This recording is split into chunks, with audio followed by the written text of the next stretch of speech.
we go. We are 45 seconds early to the show. That's dedication, ladies and gentlemen. Yes.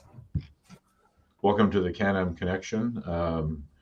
Jody and I representing the great country of Canada, and Nathan, of course, representing the United States of. Oh, you don't want to be representing the USA? Giving me shit. I'm still waiting on my. Hey, did you get my address? I'm still waiting on my Manitoba jersey. Yeah, I'm working on it, man. The last time I inquired, they're like, "Oh, we're redesigning them." So I thought, wait for the redesign and get you guys. You know what? At this point, I don't care if it's an old one.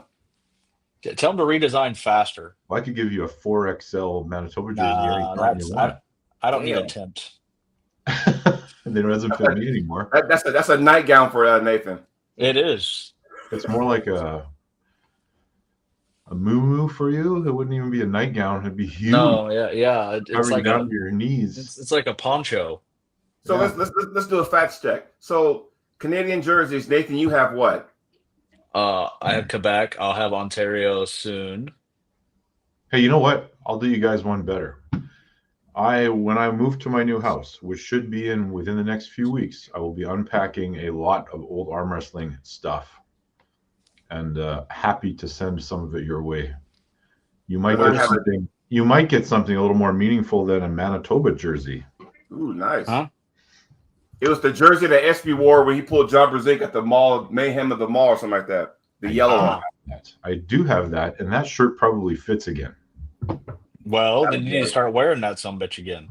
Yeah. It is bright yellow. Is that a Cody Merritt's? Whoa. Cody, what's up, my man? Talk about that. I've got Cody's. I got the Team Spur jersey.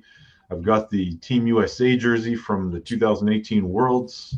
You know what, Cody? After all the stuff we've been through together, you're gonna be like that. That's fine.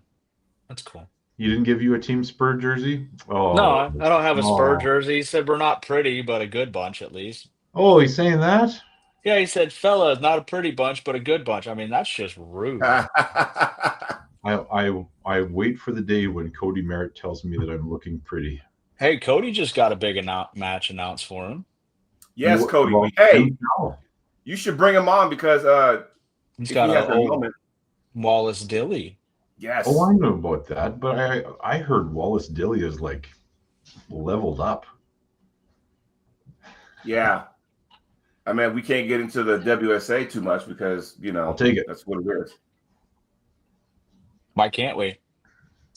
I mean, why not? Well, I mean, we can, but it's like you only know a fraction of what's going on. I mean, I know Corey West didn't win the overalls. That I do know.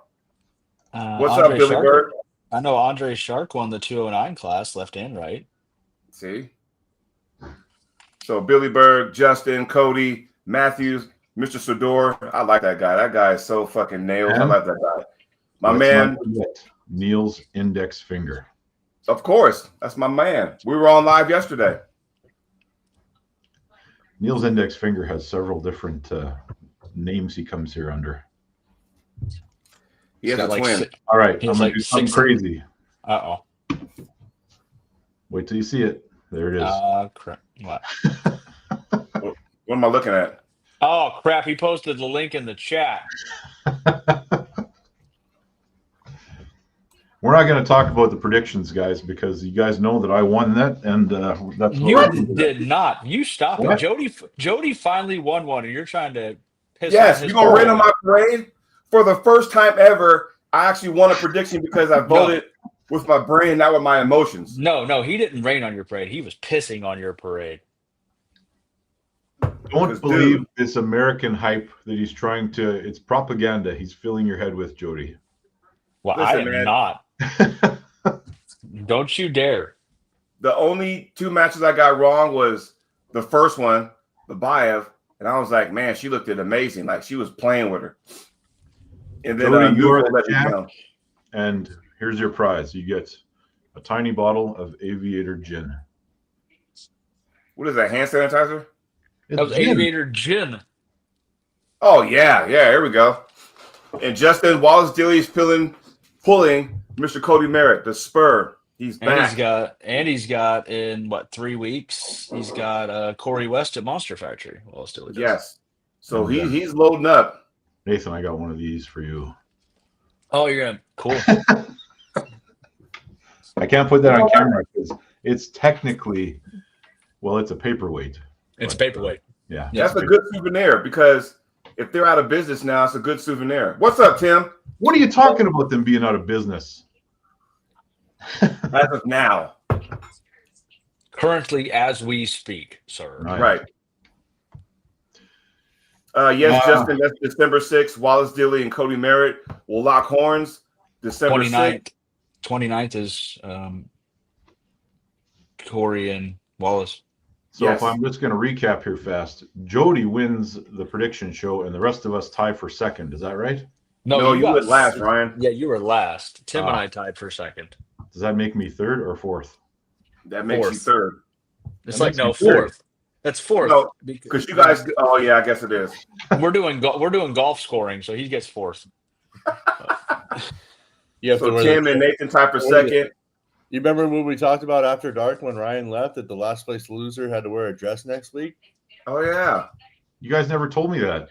You left early. I had to leave early. It wasn't our fault. We all couldn't. It was 3-1 vote. 3-1 vote. Huh. Well, I don't have a dress handy. You could wear one of those 4X jerseys that fit you like a. I could. Can we sit there and say congratulations, Dave Chafee? Because I'm sorry, but this version kind of reminds me of the 2010 version when he won WAF Worlds. Granted, that was 242, but this version right here, he looks leaner. When he came out, and I've never seen Dave because he's so reserved, right? When you see Dave Chafee flexing like that, like that, I'm thinking, okay, you haven't seen that in a while. That one I got right. That one I got right. Yes, I got that. Yeah, I mean that was 113. That was 113 kilo, Dave. Too. That's what he weighed in at. Well, he looked like lean. Yes, when he came out, I was like, oh, okay, it's over now.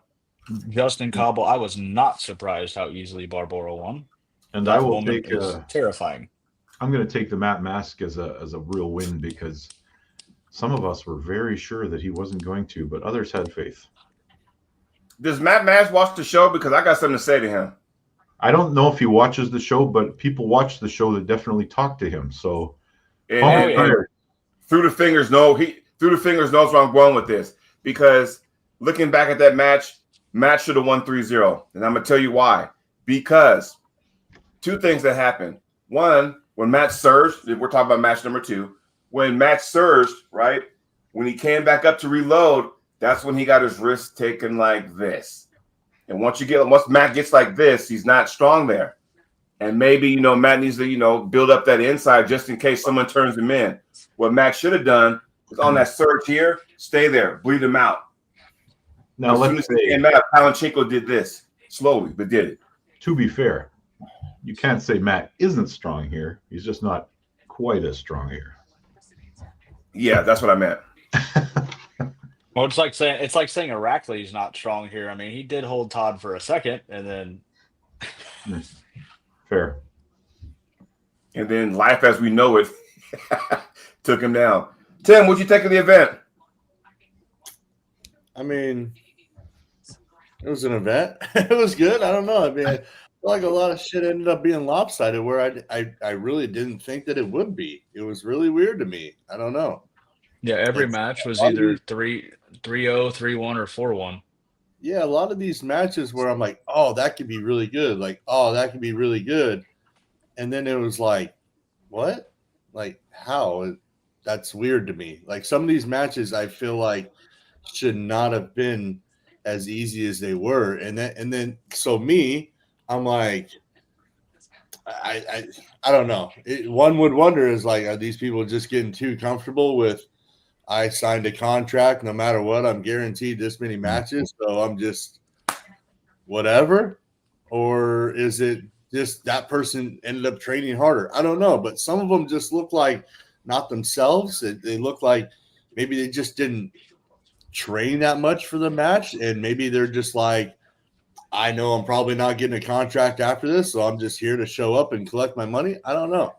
No, it looked off to me. I don't know if it felt like that to anybody else, but this one kind of looked off to me. Like where some of these matches, again, that I believe should have not have been that lopsided.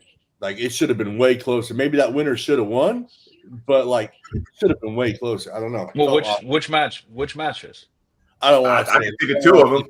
I don't want to get into that because then people start fucking trolling. So no, fuck that shit. I'll get into it. They can troll. I don't give a damn. So I'm gonna tell it like it is.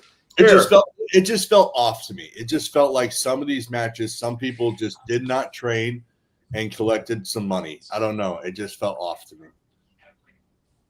Well, here, I'm not going to say they didn't train. What I will say is two matches stuck out like a sore thumb to me. Like, I'm watching Gabby and Barbora, and I'm like going, it just seemed like Gabby wasn't there mentally. I don't know what it was. It seemed like she was just like holding on instead of, she's not really known for her fast hit off the go, but you can't and again, so we've seen 3 times now, 2 on the right, 1 on the left. Gabby Barbora. And I've always said this, what's going to be different? The first 2 matches on the right hand went Gabby won the first 2, and then she got cooked and lost the next 3. This time, it's almost like she didn't show up. And I'm not getting on her. So if Gabby, if you're watching, you're still a sweetheart. Love your girlfriend. But it just seemed like she was her facial reaction told the story. It was almost like she wasn't ready for the go or whatever. I don't know. Just Barbora just has such an advantage over 99% of all females in that weight class. She is the female version of Levon. Like she is. And the problem with Gabby is she can't get taller. She can't get a longer arm or a bigger hand or longer fingers. Just from an anatomically, she has she's over a foot shorter than Barbora. Yeah. Like, I might have missed this, and I'm sure I did. Did Gabby use the riser? I believe so. Yeah, it was up every time. Was it? Okay. Yeah. But I mean, even with that, I mean, it's not. It doesn't matter. It doesn't matter. I mean, it's. I agree. Unfortunately for Gabby, like Barbora's the peak, and she's already so far ahead that I don't see anybody catching her right now, unless you have a frame that can support it.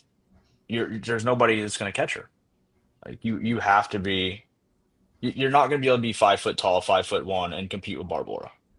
Levers too long, hands too big. Just not proven she can on the right. I mean, it's just. But now that each time, well, I mean, we're going to see it again. It's bound to happen again. I think for the right hand, though, the next one's really going to tell if she's up here on the right. Obviously, we know that she's up there on the left. But the right's really going to determine that next match. Well, if she's going to have to blow through Gabby 3-0, and then everybody's going to go, that's the Levon, right? My thing is, like, we hadn't seen Gabby pull left-handed in a competitive match for like 2 years since she struggled with Egla. Like, let's not forget, Egla gave her an extremely hard match to get that, EVW title. She hadn't defended it since. So, did it come into like? I'm not saying was she lackadaisical? Did she, you know what I mean? Like, focused on the right so much in catching Barbora that the left was neglected. Like, we don't know circumstantial stuff. Hard to say. Nobody cares about the left, anyways. Whoa. Easy there, buddy. Easy, pal. Whoa. But I tell you what, that Jerry match, I felt the same way I felt when John had his retirement match against Yoshi. And I felt like when you watched the Transformer movie, the old one, and Optimus Prime got killed, you started crying as a little kid. That's how I felt when John lost to Yoshi. And I kind of felt like that when Jerry just like, dude, what the fuck? That's exactly how I thought that match would go. Yeah, with Jerry, though, you got to understand, like Hermes exposed Jerry, right? And so now all these Europeans are training for the same way to beat that move, and they're just conquering that move. They're not letting him get to the position. Yeah, Dave did it early. Dave would grip him low and go whoop and sweep sideways. And that's what he did to Jerry every time. The same thing Vitaly did, Hermes, Levon. John Brzenk used to do it to him, grip him low and make him be on his bicep. Okay, here's the deal. I'm gonna say this, and tell me if it makes sense. I've said this the last couple of times. So the sport has evolved. So if you just go power for power, Richard Lucky was just busting everybody up. But when the sport evolved and everybody got technical, Richard kind of fell behind. For Jerry's flop with his power, that might have worked back in the early 2000s, mid 2010s, whatnot.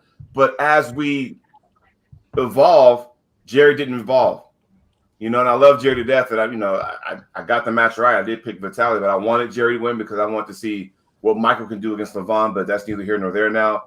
But Jerry, it's like, bro, at some point, I would have been trying to focus on how to slip in my training, because if you watch with Levon never allowed him to slip. Vitaly never allowed him to slip. If I'm Jerry, I got to learn how to slip, because we'll never know what might have happened if he got in the strap. It might have been the same result. It might have slowed him down. Who knows? But we'll never know, because Jerry never got the opportunity to get into the strap. I would have been focused on that, or I would say, look, you know what? Let me dive in like this. Not this, but that. Because Jerry can do that, but he never does it. So it's like going, bro, you got to find some kind of plan B move or something, man, because everybody's evolved and you're still doing the same thing, which makes your opponent's training for you a lot more easier than normal, because you just come in with that one move. I love you, Jerry, but from what I saw, got to do something different. It's hard to be. Okay, there are a lot of one-dimensional pullers. Alajan is a one-dimensional puller. Tarikian is a one-dimensional puller, but their one dimension is inside, which negates a flat press. These top rollers, Hermes, phenomenal top roller. Vitaly, amazing top roller. They're literally just cup and rolling. They're not going backwards with Jerry. Like, it's the Travis Bajan effect. Make them come into your forearm and then you just roll them over, like what he used to do to Jerry. Like, unless Jerry develops, in my opinion, another move like a hook, he's going to struggle at the upper elites. If you give him a match with Georgie again, that's a phenomenal match. Georgie is pure. So. I will tell you while Travis was training for Jerry, because time has passed. I don't think I'm letting the cat out of the bag, but he told me once that he would set up his table inside of a cage, and he would have a bar running across his back that would prevent him from going straight backwards. So he adapted a move that basically is just what you said. He would be coming in sideways and then rolling him. And it was incredibly effective. I don't know that we're going to see Jerry be able to adapt and come back and make an impact against that level. Yeah. I do see him having a match with someone like Michael Todd in the future. And I know, obviously, we have Vitaly and Levon set for a future card, which is exciting. I think the match to make for Jerry, as much as people it's a dumb match, I think you put him against Camille. Honestly, people want to see the press on press. They want to see it, but they'll see the first match and it will tell the tale. 100%. And does the loser walk away? No. I think Camille can be more than a presser.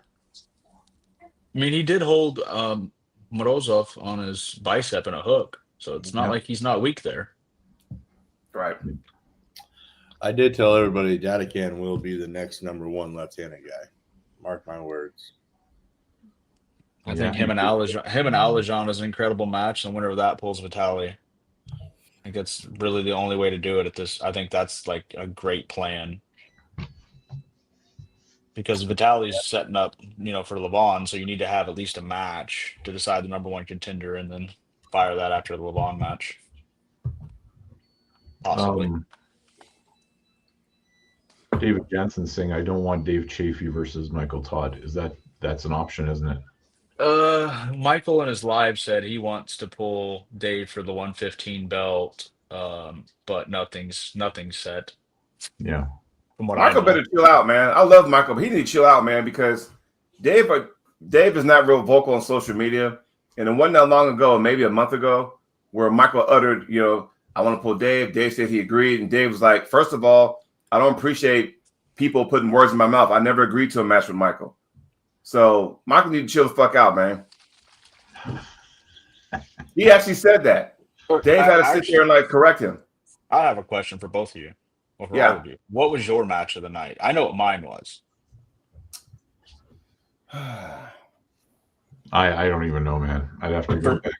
I would say my match of the night was Yoshi and Maharant. I was going to say, based off of like what, like you just based off The of excitement. Yeah, the excitement level of the match, because Petro is just trying everything under the sun to pin Yoshi. And in round one, he looked great. He was able to keep Yoshi flat. You know, just that damn King's move. There were so many yellow flags. I thought I was watching a fucking football game. Like, I've never seen so many challenge, you know, and Nugo was guilty of that, and so was who else was guilty of that? Just throwing a fucking what's his name? A flag when they lost. Sagoff, yeah.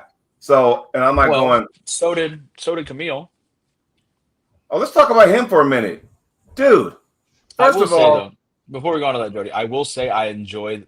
You know, that's something they took from the Shaw Classic. Yeah. The challenge flag. And I think that's a very good thing, because now you can't challenge every call and every match, every single round. You're going to see, though, they're going to change it to 2. Here, you know what? Here's Jablonski. Let's talk about that guy for a second. I'm going to do an illustration. That way you guys know why I'm frustrated. And I'm glad things happened the way it did against him. Now, we've all been in sport for years and years and years. When you grip up, you know. See, oh, here we go. So now this is straight. And we were all taught that as soon as we did this, the ref says straighten. Okay, fine. We're here. In Jablonski's case, he's already like this. Now, this right here, normal refs would be like, oh, no, you're fine. You're backwards. I'm like, no. If I'm Camille, this is what I want. Right? It's no different than us going the opposite way. No, and straight. We straightened it. Camille's like that. And all of a sudden they're allowing that shit. The refs did a good job. The refs did a good job keeping. I mean, Daddy Count was pointing out the refs did phenomenal keeping him there. And, you know, he kept trying to cheat that shoulder forward. And Oleg's called him on it. And that's ultimately what lost in the match. Yeah, I mean, that's the whole point. Yeah, this is not okay. It's not. And right. Be straight. And a lot of people think that you can do that. You can't. And it's, yeah. If you're a flat wrist presser, as you do that, you just gave him half his workload, right? And the fact that he got away with it for so many, you know, months and years or whatnot, and the rest finally said, no, we're not doing that. Straighten your shoulders, straighten that up. And what happened? He fucking like lost his fucking mind, basically. And then had audacity in the post interview with Devin saying, I think I got. What did he say? He thought he got cheated or something like that, or he doesn't agree with the. I'm like, dude, you fucking start cheating the whole time.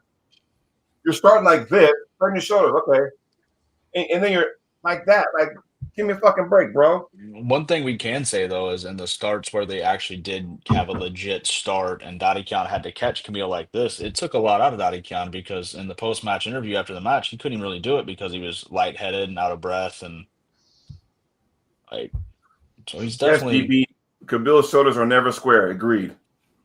When that dude gets in his spot, it's terrifying because he's wider than the table. And off of the camera, obviously, Nathan, you know, like we're not there, right? I'm back.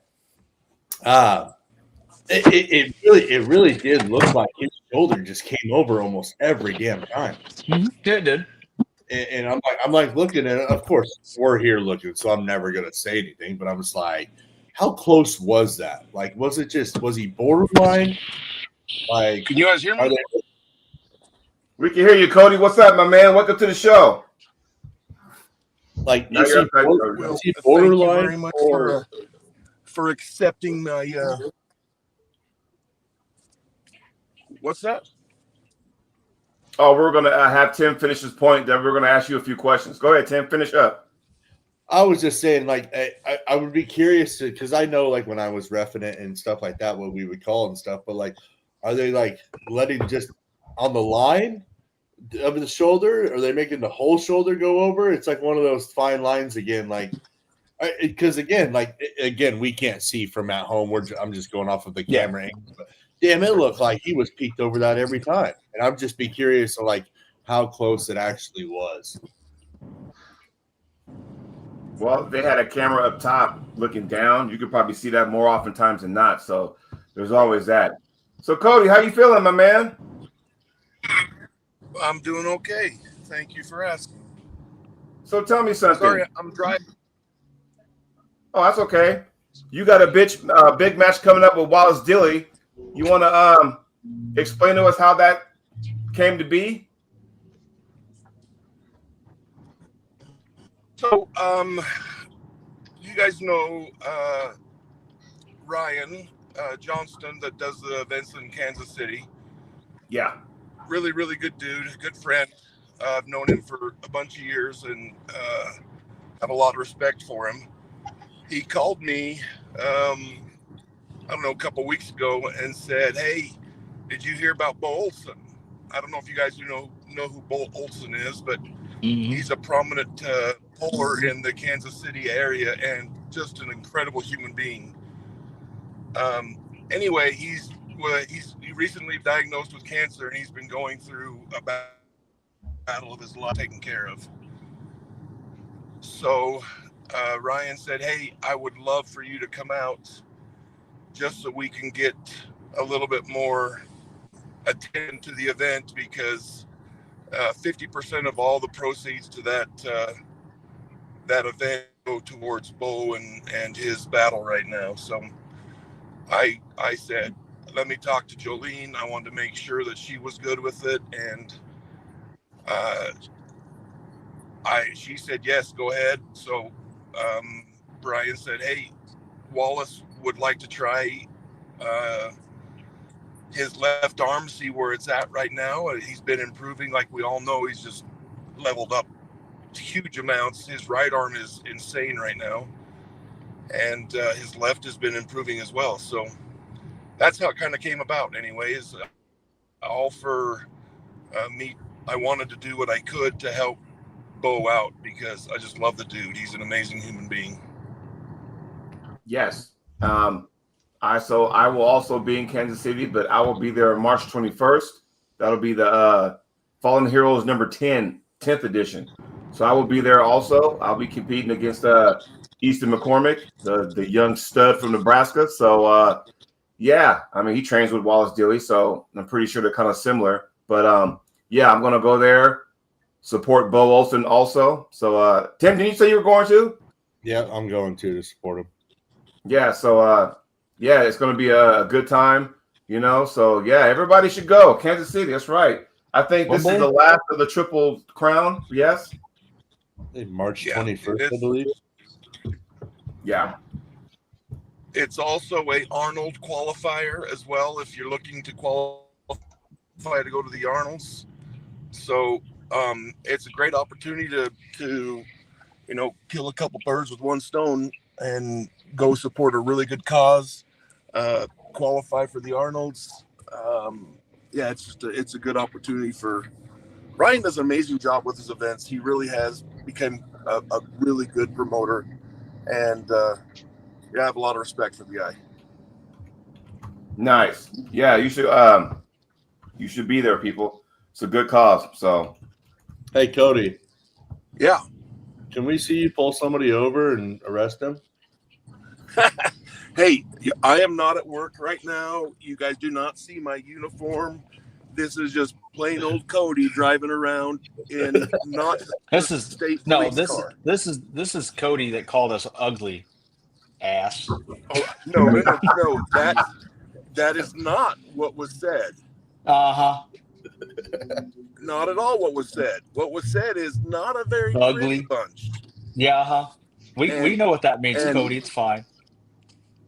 It's you tell me when you look in the mirror in the morning, you say, "Damn, I'm pretty."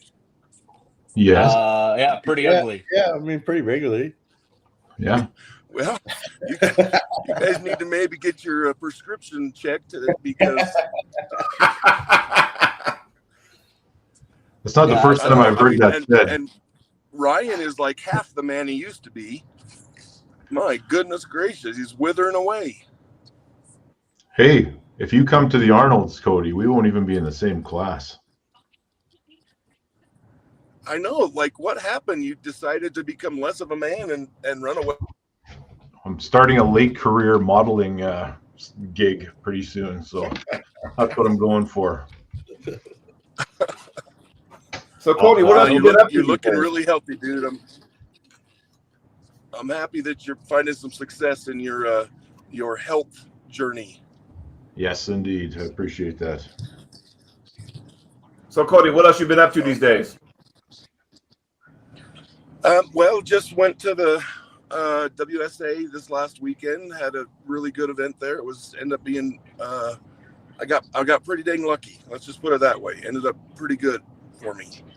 So you can't tell us the results. You can just say it was pretty good. Well, I mean, I think people know the results. It's not like it's a huge secret. I don't think it is anyway. I ended up second both arms. Nice. Yeah, and there was it's a pretty good stacked class. Corey West, Wallace Dilly, Ferret. Farid Osmanov was there. Myself. There were some pretty good arm wrestlers in the supers for sure. So, can you tell us who won the supers? So Corey beat myself at left hand, and then Wallace won right hand. Interesting. Well, that definitely makes Monster Factory more interesting, doesn't it? Yep. Yeah. And another thing that was kind of super interesting about the whole situation is two of the top guys, probably the two that were picked to win, had a brutal war, like just a war. And unfortunately didn't win another match afterward. Yeah, I was going to say, I heard Andre won the overall on one hand. Yeah, he did. He won the left hand overall. And then the lightweight wins the right hand. No, not true. No? Uh-uh. I thought Wallace Svetlana on the right hand. No, he lost to Wallace. Oh, I thought he won. He got to the finals in the overall, and the dude is a freak. That dude is Who is it? what Sorry. a legend. Svetlana. Svetlana. Yeah, however you say his name. Svetlana Gashevsky. Yeah. Yeah. Just an amazing individual when it comes to arm wrestling, for sure. So the overall winners was Sharkovich, and who was the other? So it was a fun event. Wallace. Well, yeah. So that's going to make the Monster Factory a good match between Wallace and Corey then.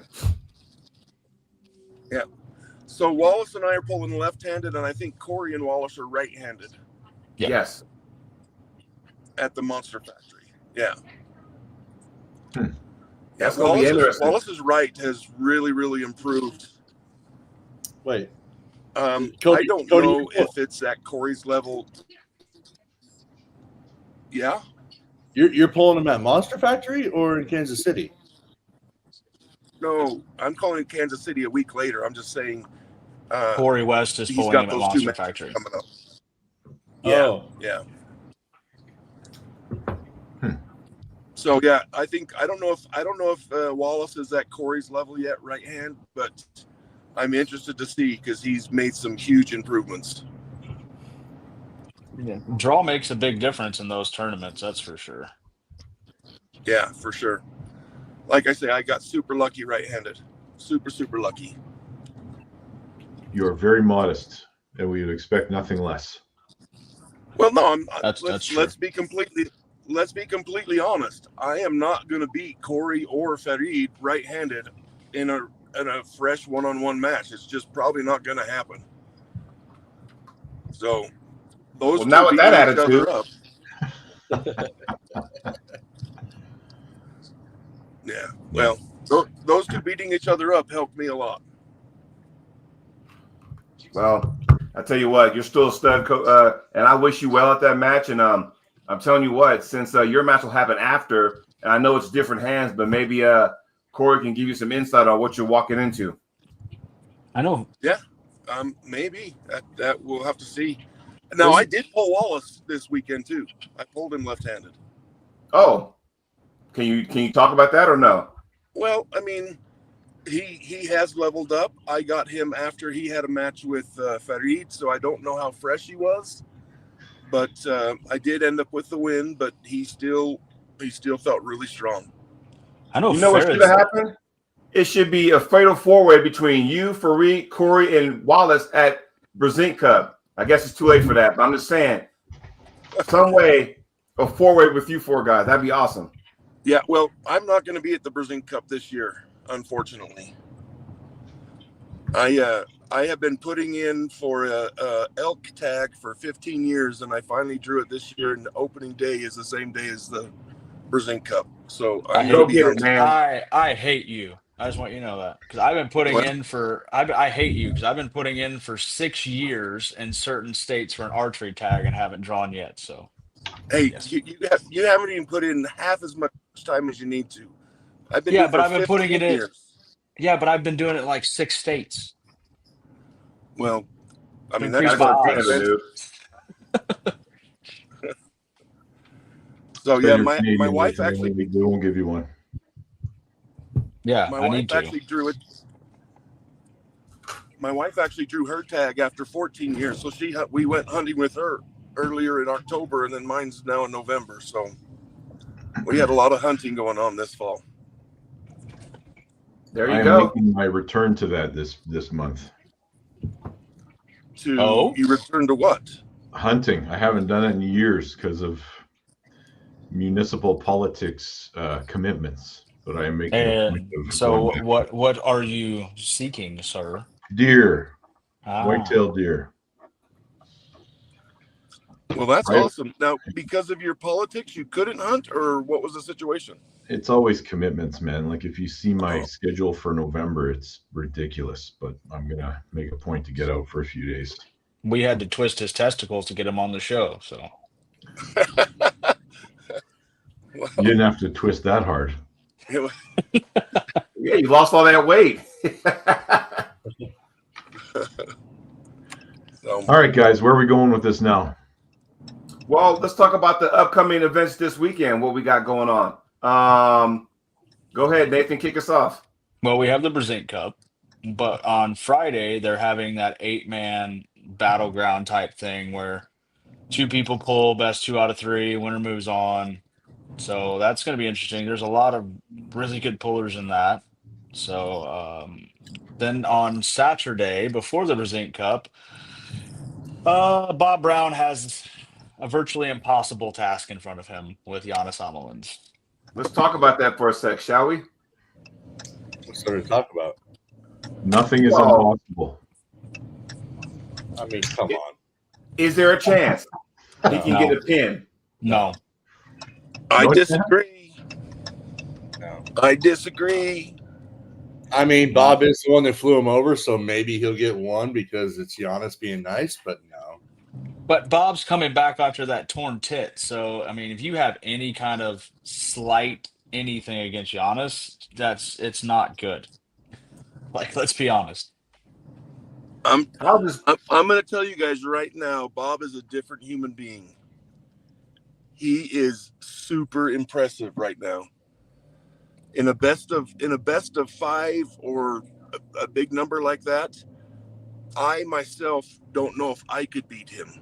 Corey Miller flash pinned him 3 straight times. Yeah, I was going to say, I'll go to Corey's match that he couldn't bust Corey's hand back until Corey let him. So how is that possible? And I'll bet you right now, Giannis wouldn't feel Corey because Giannis is just mental.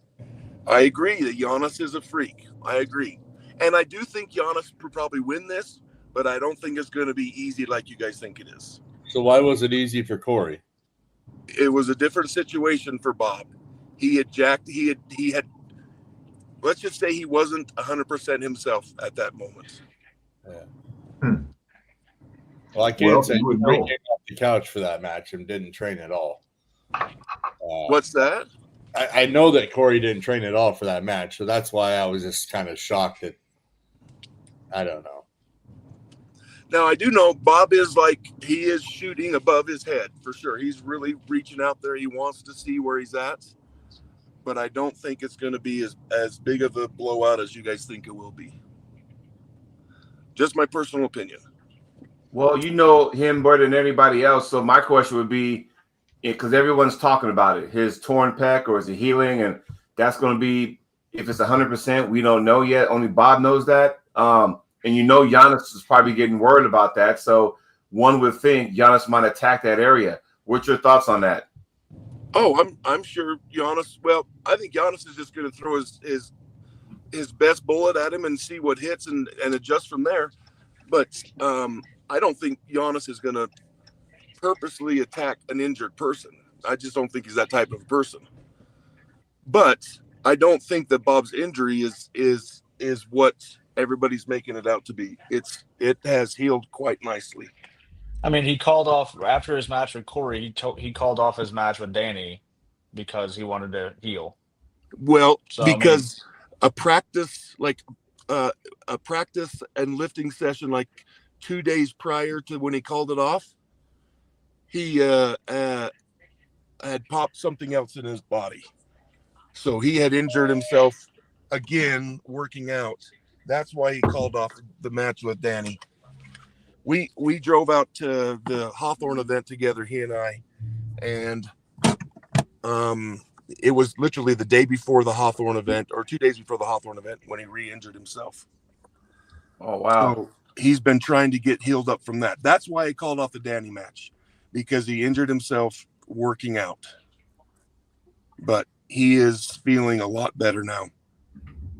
So I do think Giannis is going to win the match. Don't get me wrong. I just don't think that it's going to be a demolish. He's not going to demolish him like everybody thinks he will. I don't think there's anybody in North America right now 198 pounds and under that beats Giannis. You're a little biased. And that's no. And I was talking. You're going to see a match next year, and I will beg to differ on that one. Oh, yeah? What you know? I personally think Adam Rosensky will beat him. Oh, yeah? Yeah. Is that happening at Arizona State? It could. It very well can be. Hey, fellas, I made it to the office. I got to let you go. It was nice talking to you. Hey, thanks for chiming in. Good job this weekend. Thank you. We'll talk to you later. Yes, take care. Yeah, I think Adam's rising quite heavily. I think Adam's got a very tough task ahead of him, and he's definitely punching uphill. Who? In it with Saunders. Oh, well, yeah, I mean, money talks. Anybody will take the match if they're getting paid that much money to take it. Isn't that coming up soon, too? February. Yeah, okay. Oh, is that February 14th deal? Yeah, Valentine's Day. Yeah, the Montana thing. Birthday present. You guys want to talk about the Team Arm Wrestling Federation? Yes, let's go. Tough enough. What we got? You got some news on that, don't you? It's very public now. I mean, Jason has not made the official announcement, but it is on the website. Oh. That I will be a member of the Vancouver Wildcats arm wrestling team. They need a Congratulations on that. It should have been you got drafted. I'm not trying to talk crap on the name, but the BC Bearcats would have been a cool name. What the hell's a Bearcat? A binturong. It's an actual animal. They smell like popcorn, sir. Do they have those in BC? Well, I know there's a Bearcat mascot in Cincinnati. Yeah. Yeah, there's a little bit of geography between those places. But so tell me something, Mr. SP. You got drafted. That is a Bearcat. That doesn't look intimidating at all. It looks like a roughed up raccoon. They're a lot bigger. Looks like a trash. They do smell like popcorn. So. Why are you smelling that thing? And if you can get close enough to smell it, it doesn't inspire fear. Well, they have one out of the zoo, and I might have smelled it once. But. Oh. So tell me something. When you got drafted, what was it like? How'd you get the call? Take us to that moment. Well, actually, you know what? I got a text from Fraser Benoit. Benoit. And he said, keep your phone on. The next thing you know, Marlon Hicks is phoning me. He's the manager for the team. So they pick these managers for all these teams. And yeah, he called me up and asked me if I was interested in participating. It's a very interesting concept that I'm still learning about. There are 8 teams throughout North America. We have our game day set for February 21st, I believe, Yeah, against the Calgary Rangers. So that's a deep squad, by the way. it is a deep squad, except we have, like, in super heavyweight, it's myself, Matt Sador, Dan Kadlik. Woo. Heavyweight is Randy Sparling, Mark Harrison, and Ole Danilov. Then middleweight, Fraser Benoit, Alex Maritzis, and Keanu McGill. Lightweight, Alexander, I'm not going to try to pronounce that last name, Dan Gallo, and Matt Wiggins. So good Canadian squad. Now, if I look over at the Calgary Rangers, They're my deep. class, Dustin Houghton, Dylan Houghton, and Josh Bellin. I haven't pulled with Josh in a serious match in quite some time. He pulled the last time I saw him pull was against he lost, but against Brad Grundy in Colorado. He is going to be pulling at the Global Elite event against the guy from Jersey. Why is this escaping me? Because I'm getting old, guys. I forget things now. So, elephant in the room. Are there not any ladies involved in this one, this go around? No, there are ladies on the teams, but on this particular one, like the full rosters have not been released yet. Yeah, well, like I said, I mean, for those that get drafted, congratulations.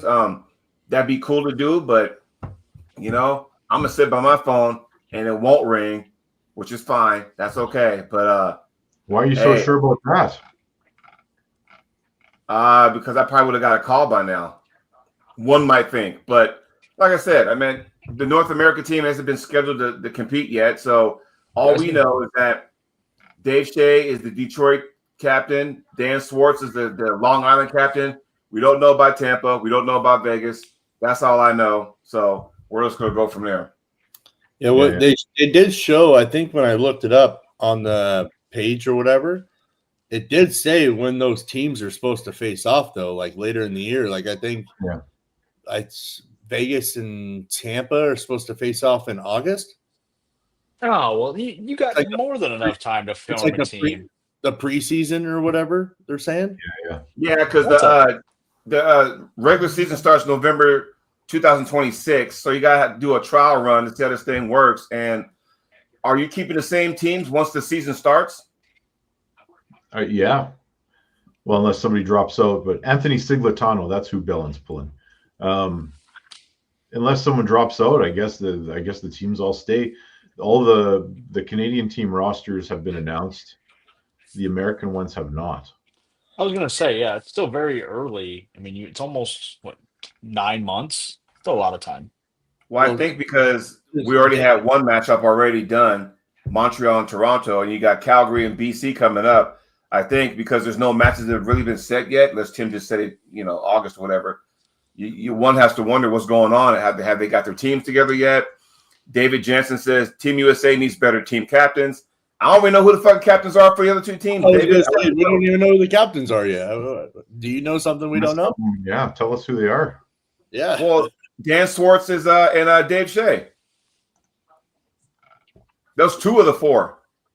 Now those captains don't actually pull. Right, they're just captains. They don't compete. So Mike Gould don't compete. Who's the captain for Montreal? Is it Christian? No, not him. Yeah, Christian Gilbert. Okay, yeah. So they don't compete. Good arm wrestler. So it's interesting that he's not pulling. Somebody has to be the coach to make decisions because, again, a lot of it's on a point system, right? See, yeah, Tim would be a great captain, team coach. There you go, Tim. There you are. And we have that heavyweight in Montreal, the heavyweight class, 245. I mean, you got Pork Chop, you got BLM. I mean, that's crazy. And Andre Saint Germain, he's strong. Andre is strong. I pulled Andre out of when I was in Quebec last year for provincials. His left is stout, very stout. Yeah, and there's some other provisions in here where guys can jump. I think that they can jump up, but I mean, I'm not. I might be speaking out of school here. So I heard Alan Ford, who's on the Montreal team, made his way to BC over the weekend and kind of helping put together a team. So there you go. Yeah. So Well, it's set. It's set. Well, the training has started, and then you also going to the Arnold too, right? Like 2 weeks later. 2 weeks later, I'll be at the Arnold's, pulling in the 275 Open and the Masters. So when you have your thing, because I've read about it, but not like fully in depth. And I think I've already asked this, but like, do you already know who you're pulling, and do you know if it's left, right, or both?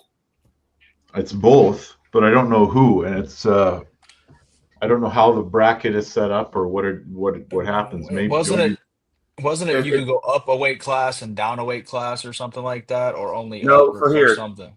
I watched the first one, and so they're not super matches. They're just like single matches, and then it's all about team points, right? So it'll be like a one-on-one match, but it's just a single match. Okay, fine. If you win, depending on how you win, quick wins are like a certain amount of points. A win in the strap is a certain amount of points, and then all of a sudden that match is done. Go back to your team. Next person comes up, and then basically, I'm pulling this guy. All right, cool. Hey, Ryan, I want you to go in here and pull that guy. So it's not a super match tendency. So it's all you based can on pull a heavyweight to pull a lightweight guy? No. It's the same thing as where you can't go down in weight, but you can go up in weight. Yeah. Okay. So you could see a guy like Ole all of a sudden jumping up, right? Yeah. Yeah, you're 275, whatever. So the class, is there somebody above you, or are you the highest? As far as the weight class, yeah, it's 245 and over. So yeah, I'm in the heavyweight class. This is where strategy comes in. Let's just say I'm on Team Calgary, right? There you go, Brian Parliament. And let's just say Houghton wants me to go against Ryan Espy from BC. I know good and damn well I probably won't get the win, but if I can make Ryan elbow foul, then his team loses points. And so say a 220 guy gets injured, and obviously they're not bringing the reserves on the trip. You have that second guy, but then can the lower guy pull twice? Can he pull up? Yeah. A lot of guys pulled like 3 or 4 times that first Toronto versus Montreal deal. Okay. As a matter of fact, I'm gonna send you guys the rules in the group chat. I was gonna say, yeah, you sent them to me. I read them. Yeah, it's going to be interesting. It's something different. It's going to be on the Fight Network. So it's going to be good. I'm excited, man. I'm excited for you guys. Yeah, so at some point, hopefully Jody, let us know. You might get a call, Jody. You might get a call. That'd be awesome. So what do we have? I was going to say, what do we have in the next few weeks, guys? We have this weekend, we have Brezink Cup that I could be missing others. If I am, I apologize. The following week is Texas State and El Paso and the Ottawa Open. Then 2 weeks after that, we have the Monster Factory. And then 2 weeks after that, December 13th, will be EVW in Atlantic City. And I think there's the UAL tournament that day too. Sorry, Tim, what did you say? December 6th is Washington State, and December 7th is the Chris Kringle pay-per-view. Yeah, I forgot that one. I apologize, Tim. And don't forget, Global Elite, also November 29th. Like I said, if I forget something, I apologize. Yeah, that one. And the Mansask Challenge, Jody, where you should be watching because your guy that you want so bad is going to be pulling in a super match. Who's going live with that? I will put it on my channel. I don't know if there's plans for other ones, but if not, you'll see it live. Tim, are the speaking of Washington, are the super matches set? They're set. They're coming out. The flyers are actively being made. Oh, good, because I was like, they probably forgot. So I guess I'm just. Oh, they're actively being made. Yeah, I'm actually flying up to Washington probably maybe Sunday or Monday to do a walkthrough with the guy. I got an extra hour of time, which was great. So Yeah, they're pushing their band back an hour, so I can have these super matches. So it's kind of nice. Oh, nice. And Yeah, it was what like- is what are the super matches? Are you still doing it? Because see, I still don't know yet because I know in years past you've had them on a Friday night, but No, also Saturday. like last year, super matches were Friday night, but the next day was a tournament. But you don't have an Aries thing, so that wipes out some of that time too. So what's it going to look like this year? The AMs are going to start promptly at 9:30 a.m. They're going to get going, and right after the AMs is the super matches, and then the pros. You want me to go ahead and put that out there so people, because I don't know how these. Oh, you it's know how all, people. yeah. The whole days it's going to be, like I said. I mean, we used to back in the day do weigh-ins. I mean, we used to start at 9:00 all the time. I remember I used to have to drive to Washington State. It started at 8:00 one year. Like, I mean, 9:00 or 9:30 start time is really not too hateful, and No. get it out of the way. I mean, those amateurs, they show up early anyways, and so it should be perfectly fine. You're not doing the 3-tier stuff? I'm not. No, not this year. So what day is the Mansash event again? December the 6th. Oh, damn. Well, I'll be at Tim's event. Speaking But I'll of have to watch it at the hotel. Speaking of whitetail, Ryan. Ooh, Beauty. that's a good one. Yeah, Kringle pulls. Yeah, I know about that one too. So the Chris Kringle, isn't that the Justin Bishop versus Hunter Knopf match? It is? Yep. Yes.